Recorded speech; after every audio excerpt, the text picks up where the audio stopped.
que acontece quando uma pessoa morre?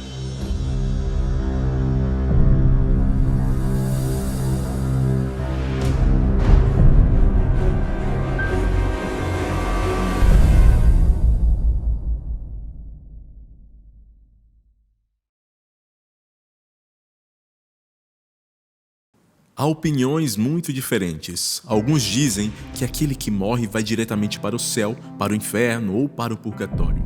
Outros acreditam que ele vai para o mundo espiritual. Alguns que está reencarnado num ser que nasce. E há também quem pense que tudo está acabado. E outros dizem que a pessoa morta não sabe nada até o dia da ressurreição. Quem tem a razão? O que é que Deus diz sobre isso? O que é que a Bíblia responde? Se o homem morre, voltará a viver? E essa é a pergunta de muitas pessoas. O ser humano foi dada a ele uma imagem de um ser tripartido, mas na realidade isso não é assim. O ser humano, ele é uma unidade indivisível, corpo, alma e espírito. Ao dizer que ele é tripartido, estaríamos a indicar que essas três partes podem funcionar de uma forma isolada. E nos próximos minutos, você aprenderá o que nunca te disseram sobre a alma e o espírito.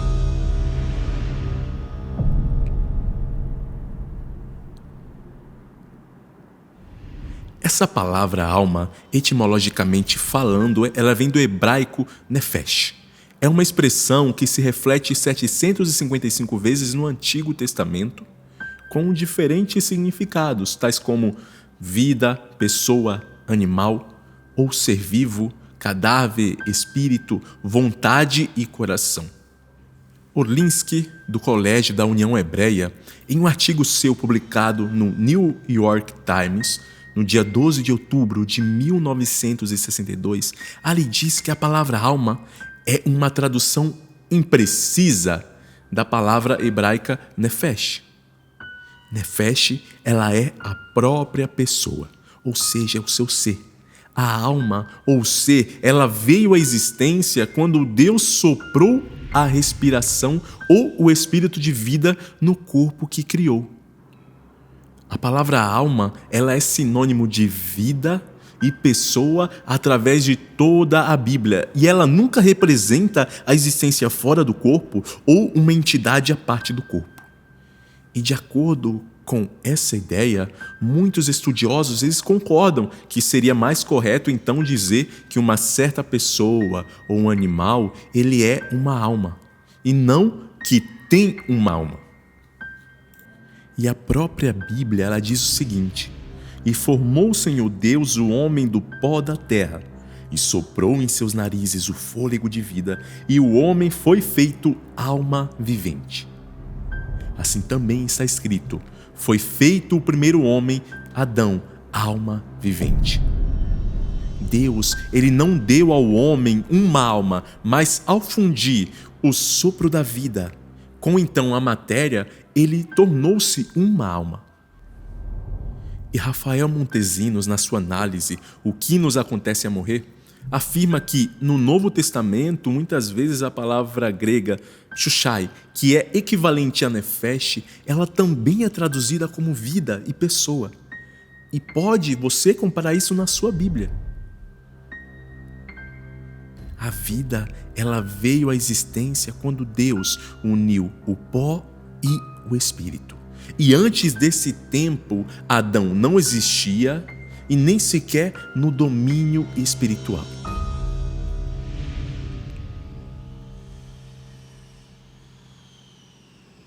Agora, a palavra espírito na Bíblia, ela é traduzida da palavra hebraica ruach, que significa respiração, vento, elemento vital, mente. E do mesmo modo, no Novo Testamento, é utilizada a palavra grega pneuma, que provém do verbo nek, que significa soprar, respirar, denotando então respiração, vento, espírito. E em nenhum momento essas expressões denotam uma entidade inteligente e consciente capaz de existir separadamente de um corpo físico. O dicionário BA, ele define espírito como o princípio de vida que anima os seres humanos, enquanto a palavra hebreia nefesh, alma, ela denota então individualidade ou personalidade. E ruach, espírito, ela refere-se à centelha da energia vital, que é essencial para a existência individual. Ruach, ela aparece 377 vezes no Antigo Testamento, e na maioria dos casos ela é traduzida por espírito, vento ou respiração. Também é usada para indicar vitalidade, coragem, temperamento ou ira, disposição, caráter moral e a sede das emoções. E no sentido da respiração, o ruach dos homens é idêntico ao dos animais. O ruach dos homens, ele deixa o corpo na morte e volta então a Deus.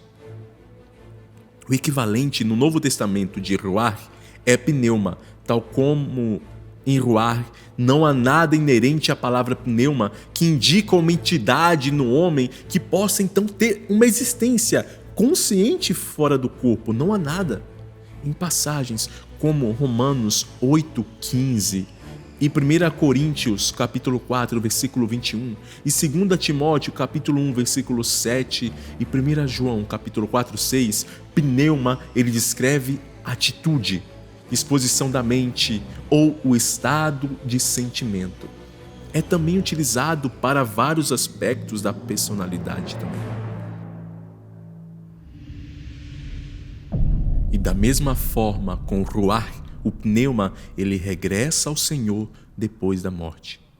Quando Deus ele soprou o sopro de vida, ruach ou pneuma, para o corpo que tinha lhe formado a partir do pó da terra, começou a funcionar. A respiração de Deus não introduziu um elemento adicional. A sua fusão com a matéria foi ativada e ativou a vida. E foi ali, como já mencionamos, que o homem se tornou uma alma, ou seja, um ser vivo, um todo. Não podemos de forma alguma separar o ser. Não é um corpo e uma alma, é uma unidade. E quando a respiração se apaga, morre. Tem sido dito, e com razão, que a morte ela é o inverso da vida. E em hebraico é usada a expressão gawa, que indica expirar. Entregar o espírito, ou seja, a exalação do sopro de vida. E quando uma pessoa expira, o tempo já não existe para ela, até que o sopro de vida regresse no momento da ressurreição. Será como um abrir e fechar de olhos.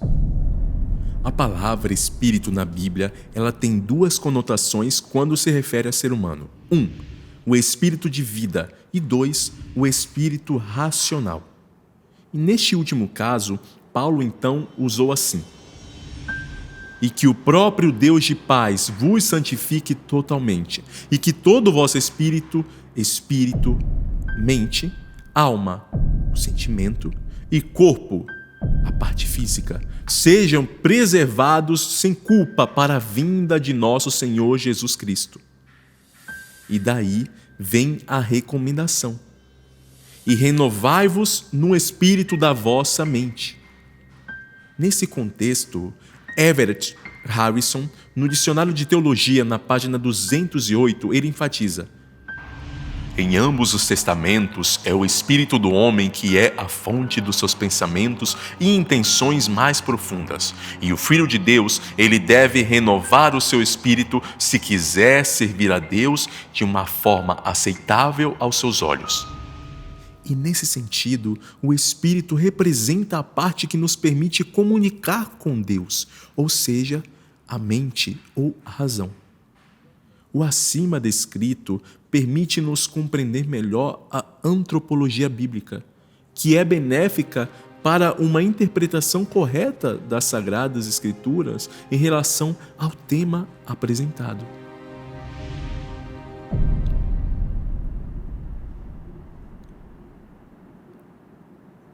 A Bíblia responde: porque os que vivem sabem que morrerão, mas os mortos não sabem de nada. Também o seu amor, o seu ódio e a sua inveja pereceram, e não terão mais parte em tudo que é feito sob o sol. Morrendo os sentimentos, pois a sua respiração sai e ele volta à terra. Naquele mesmo dia, os seus pensamentos perecem. Os seus filhos terão honras, mas ele não saberá, ou serão humilhados e ele não entenderá. Não sabem nada, nem sequer sobre os seus entes queridos. Os mortos não louvam ao Senhor, nem os que descem ao silêncio. Porque não pode louvar-te a sepultura, nem a morte glorificar-te, nem esperarão em tua verdade os que descem à cova. Os vivos, esses te louvarão, como eu hoje faço. Os mortos não podem louvar a Deus. Então, com que se compara a morte? Jesus a comparou com um sono. Assim falou e depois disse-lhes: Lázaro, o nosso amigo, dorme, mas vou despertá-lo do sono. Disseram, pois, os seus discípulos: Senhor, se dorme, estará salvo. Mas Jesus dizia: isso da morte. Eles, porém, cuidavam que falava do repouso do sono. Então Jesus disse-lhes claramente: Lázaro está morto. Jesus, ele disse que os mortos dormem, ou seja, eles estão inconscientes até despertarem na ressurreição.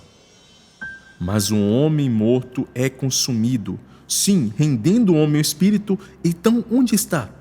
Como as águas se retiram do mar e o rio se esgota e fica seco, assim o homem se deita e não se levanta. Até que não haja mais céus, não acordará, nem se erguerá do seu sono. O homem sai como a flor e se seca, foge também como a sombra e não permanece. A vida, ela é como a flor que é cortada, ou a sombra que se desvanece.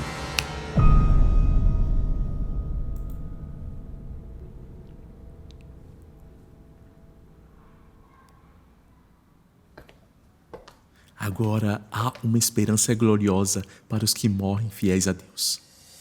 Os vossos mortos viverão, os seus cadáveres ressuscitarão. Acordai e cantai, habitantes do pó, e a terra entregará aos seus mortos. Porque se acreditamos que Jesus morreu e ressuscitou, assim também os que em Jesus dormem, Deus os tornará a trazer com ele. Dizemo-vos, pois, isto pela palavra do Senhor, que nós, os que ficarmos vivos para a vinda do Senhor, não precederemos aos que dormem. Porque o mesmo Senhor descenderá do céu com voz de alarido e com voz de arcanjo e com trombeta de Deus, e os que morrem em Cristo ressuscitarão primeiro. Depois nós, os que ficarmos vivos, seremos arrebatados juntamente com Ele nas nuvens a encontrar o Senhor nos ares, e assim estaremos sempre com o Senhor. Outra promessa cheia de esperança para os que morrem fiéis ao Senhor é encontrada em Lucas, capítulo 14 e o versículo 14. E serás bem-aventurado, mas recompensado na ressurreição do justo.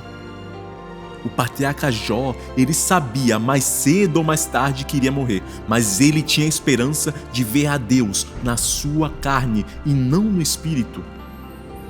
Porque eu sei que o meu Redentor vive, e por fim se levantará sobre a terra, e depois de consumida a minha pele, ainda que em minha carne verei a Deus. Vê-lo-ei por mim mesmo, e os meus olhos e não outros o verão. Isso é o que diz a Bíblia. Mas talvez o que lhe foi dito foi a mentira universal, que seduziu e seduz hoje milhões e milhões de pessoas hoje. É a mesma que a serpente disse a Eva. E a serpente disse à mulher: certamente não morrereis. Durante quase 6.000 anos, Satanás, ele tem vindo a pregar esta mentira, o qual era acreditada pelas mais variadas culturas. O culto dos mortos existia entre os egípcios, que colocavam então mobiliário, comida e tesouros valiosos nos túmulos ali do faraó. E da mesma forma, as maiorias dos povos indígenas também praticavam muitos rituais com relação a isto. Mas note-se que hoje milhões de pessoas acreditam que os mortos já estão gozando a vida eterna ou estão atualmente sofrendo as dores do purgatório ou do inferno.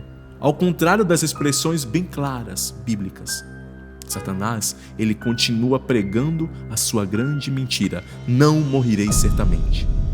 E apesar das decepções do maligno, o Senhor, ele não esquece os seus filhos, e de uma forma ou outra, ele te dará a conhecer a sua verdade. Aqueles que são sábios brilharão como o brilho do firmamento, e aqueles que ensinam a justiça à multidão como as estrelas para todo o sempre. Idade da alma é um componente do vinho de Babilônia.